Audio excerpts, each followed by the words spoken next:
ഒരു Mahendra EV brake pad മാറാൻ വേണ്ടി വന്നിട്ടുണ്ട്. ബാക്കിൽ ബ്രേക്ക് പാഡ് കംപ്ലൈൻ്റ് ആയിട്ട് മാറാൻ വേണ്ടി വന്നതാണ്.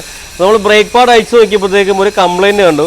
ഇതിൻ്റെ കണ്ടോ രണ്ട് സൈഡിൽ ബാക്കിലത്തെ രണ്ട് സൈഡിലും ബ്രേക്ക് പാഡ് കണ്ടോ, കനം വ്യത്യാസം നോക്കി.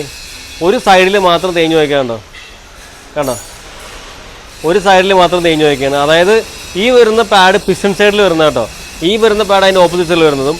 ഈ പാഡ് തീർന്നിട്ടില്ല, ഈ പാഡ് തീർന്നിട്ടുണ്ട് കേട്ടോ. അപ്പോൾ നമ്മൾ വണ്ടി XUV അഫോർഡബിൾ ആണ് വണ്ടി കേട്ടോ. അപ്പോൾ കമ്പനിയിൽ നിന്ന് മഹേന്ദ്രയുടെ കമ്പനിയിൽ നിന്ന് ഇങ്ങനെ വണ്ടി ചെക്ക് ചെയ്യാൻ കൂടിയ സമയത്ത് ബ്രേക്ക് പാഡ് കുറവാന്നൊക്കെ പറഞ്ഞാൽ ഒരു ഫോട്ടോ ഒക്കെ മെയിൽ കൊടുത്തിട്ടുണ്ടായിരുന്നു. പക്ഷേ ഈ ഒരു സൈഡിൽ മാത്രമേ അയച്ചിട്ടുള്ളൂ, ഇപ്പുറത്ത് അയച്ചിട്ടില്ല കേട്ടോ.